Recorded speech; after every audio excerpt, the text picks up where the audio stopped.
शांताकारं भुजंगशयनं पद्मनाभं सुरेशं विश्वाधारं गगन सदृशं मेघवर्णं शुभांगं लक्ष्मीकांतं कमलनयनं योगिभिध्यानगम्यं वंदे विष्णु भवभयहरं सर्वलोकैकनाथं। मंगलम भगवान विष्णु मंगलम गरुड़ध्वज मंगलम पुंडरीकाक्ष मंगलाय तनोहरि। ओम नमो भगवते वासुदेवाय। आज का दिन आप सभी के लिए मंगलमय हो। आज माघ महीने का चौथा दिन है। आइए सुनते हैं माघ मास कथा का चौथा अध्याय। उद्धव जी कहते हैं, इसके बाद श्री कृष्ण अपने माता पिता देवकी वासुदेव को सुख पहुंचाने की इच्छा से बलदेव जी के साथ मथुरा पधारे और उन्होंने शत्रु समुदाय के स्वामी कंस को ऊंचे सिंहासन से नीचे पटक कर तथा उसके प्राण लेकर उसकी लाशों को बड़ी जोर से पृथ्वी पर घसीटा। संदीपनी मुनि के द्वारा एक बार उच्चारण किए हुए सांगोपांग वेद का अध्ययन करके दक्षिणा स्वरूप उनके मरे हुए पुत्र को पंचजन नामक राक्षस के पेट से लाकर दे दिया। भीष्मक नंदिनी रुक्मणी के सौंदर्य से अथवा रुक्मी के बुलाने से जो शिशुपाल और उसके सहायक वहां आए हुए थे, उनके सिर पर पैर रखकर गंधर्व विधि के द्वारा विवाह करने के लिए अपनी नित्य संगनी रुक्मणी को वे वैसे ही हरण कर लाए जैसे गरुड़ अमृत कलश को ले आए थे। स्वयंवर में 7 बिना नथे हुए बैलों को नाथ कर सत्या से विवाह किया। इस प्रकार मान भंग हो जाने पर मूर्ख राजाओं ने शस्त्र उठाकर राजकुमारी को छीनना चाहा। तब भगवान श्री कृष्ण ने स्वयं घायल हुए बिना उन्हें अपने शस्त्रों से मार डाला। भगवान विषयी पुरुषों की सी लीला करते हुए अपनी प्राण प्रिया सत्यभामा को प्रसन्न करने की इच्छा से उनके लिए स्वर्ग से कल्प वृक्ष उखाड़ लाए। उस समय इंद्र ने क्रोध से अंधे होकर अपने सैनिकों सहित उन पर आक्रमण कर दिया, क्योंकि वह निश्चय ही अपनी स्त्रियों का क्रीड़ा मृग बना हुआ है। अपने विशाल डिलडोल से आकाश को भी ढक देने वाले अपने पुत्र भौमासुर को भगवान के हाथ से मरा हुआ देखकर पृथ्वी ने जब उनसे प्रार्थना की, तब उन्होंने भौमासुर के पुत्र भगदत्त को उसका बचा हुआ राज्य देकर उसके अंतःपुर में प्रवेश किया। वहां भौमासुर द्वारा हर कर लाई हुई बहुत सी राजकन्याएं थी। वे दीन बंधु श्री कृष्ण चंद्र को देखते ही खड़ी हो गई और सबने महान हर्ष, लज्जा एवं प्रेम पूर्ण चितवन से तत्काल ही भगवान को पति रूप में वरण कर लिया।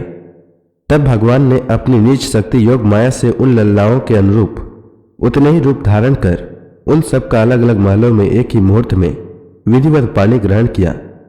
जब काल यवन, जरासंध और साल्व आदि ने अपनी सेनाओं से मथुरा और द्वारकापुरी को घेरा था, तब भगवान ने नीच जनों को अपनी अलौकिक शक्ति देकर उन्हें स्वयं मरवाया था। संबर, द्विविध, बाणासुर, मूर, बलवल तथा दंतवक्त्र आदि अन्य योद्धाओं में से भी किसी को उन्होंने स्वयं मारा था और किसी को दूसरों से मरवाया। इसके बाद उन्होंने आपके भाई धृतराष्ट्र और पांडु के पुत्रों का पक्ष लेकर आए हुए राजाओं का भी संहार किया, जिनके सेना सहित कुरुक्षेत्र में पहुंचकर पृथ्वी डगमगाने लगी थी। कर्ण, दुशासन और शकुनी की खोटी सलाह से जिसकी आयु और श्री दोनों नष्ट हो चुकी थी तथा भीमसेन की गदा से जिसकी जांग टूट चुकी थी, उस दुर्योधन को अपने साथियों के सहित पृथ्वी पर पड़ा देखकर भी उन्हें प्रसन्नता नहीं हुई। वे सोचने लगे, यदि द्रोण, भीष्म, अर्जुन और भीमसेन के द्वारा इस 18 अक्षौहिणी सेना का विपुल संहार हो भी गया तो इससे पृथ्वी का कितना भार हल्का हुआ। अभी तो मेरे अंश रूप प्रद्युम्न आदि के बल से बड़े हुए यादवों का दुस्सह दल बना ही हुआ है। जब ये मधुपान से मतवाले हो लाल लाल आंखें करके आपस में लड़ने लगेंगे, तब उससे ही इनका नाश होगा। इसके सिवा और कोई उपाय नहीं है। असल में मेरे संकल्प करने पर ये स्वयं ही अंतर्ध्यान हो जाएंगे। यह सोचकर भगवान ने युधिष्ठिर को अपनी पैतृक राजगद्दी पर बैठाया और अपने सभी सगे संबंधियों को सत्पुरुषों का मार्ग दिखाकर आनंदित किया। उत्तरा के उदर में जो अभिमन्यु ने पूर्व वंश का बीज स्थापित किया था, वह भी अश्वत्थामा के ब्रह्मास्त्र से नष्ट सा हो चुका था, किंतु भगवान ने उसे बचा लिया। उन्होंने धर्मराज युधिष्ठिर से 3 अश्वमेध यज्ञ करवाए और वे भी श्री कृष्ण के अनुगामी होकर अपने छोटे भाइयों की सहायता से पृथ्वी की रक्षा करते हुए बड़े आनंद से रहने लगे। विश्वात्मा श्री भगवान ने भी द्वारकापुरी में रहकर लोक और वेद की मर्यादा का पालन करते हुए सब प्रकार के भोग भोगे, किंतु सांख्य योग की स्थापना करने के लिए उनमें कभी आसक्त नहीं हुए। मधुर मुस्कान। स्नेहमय चितवन, सुधामयी वाणी, निर्मल चैत्र तथा समस्त शोभा और सुंदरता के निवास अपने श्री विग्रह से लोक परलोक और विशेषतया यादवों को आनंदित किया तथा रात्रि में अपनी प्रियाओं के साथ क्षणिक अनुराग युक्त होकर समयोचित विहार किया और इस प्रकार उन्होंने भी सुख दिया। इस तरह बहुत वर्षों तक विहार करते करते उन्हें गृहस्थ आश्रम संबंधित भोग सामग्रियों से वैराग्य हो गया। ये भोग सामग्रियां ईश्वर के अधीन है और जीव भी उन्हीं के अधीन है। जब योगेश्वर भगवान श्री कृष्ण को ही उनसे वैराग्य हो गया तब भक्ति योग के द्वारा उनका अनुगमन करने वाला भक्त तो उन पर विश्वास ही कैसे करेगा। एक बार द्वारकापुरी में खेलते हुए यदुवंशी और भोजवंशी बालकों ने खेल खेल में कुछ मुनीश्वरों को चिढ़ा दिया।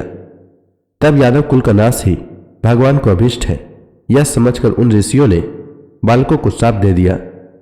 इसके कुछ ही महीने बाद भावी वश विष्णु, भोज और अंधकवंशी यादव बड़े हर्ष से रथों पर चढ़कर प्रवास क्षेत्र को गए। वहां स्नान करके उन्होंने उस तीर्थ के जल से पितर, देवता और ऋषियों का तर्पण किया तथा ब्राह्मणों को श्रेष्ठ गौएं दी। उन्होंने सोना, चांदी, सया, वस्त्र, मृगचर्म, कंबल, पालकी, रथ, हाथी, कन्याएं और ऐसी भूमि जिससे जीविका चल सके तथा नाना प्रकार के सरस अन्न भी भगवत अर्पण करके ब्राह्मणों को दिए। इसके पश्चात गौ और ब्राह्मणों के लिए ही प्राण धारण करने वाले उन वीरों ने पृथ्वी पर सिर टेक कर उन्हें प्रणाम किया। तो इसी के साथ यह अध्याय समाप्त हुआ। इसके आगे की कथा मैं कल के अध्याय में सुनाऊंगा। तब तक के लिए भगवान हरि का नाम लेते रहें। तो प्रेम से बोलिए भगवान विष्णु की जय, श्री कृष्ण भगवान की जय, लक्ष्मी माता की जय, तुलसी माता की जय, समस्त देवी देवताओं की जय।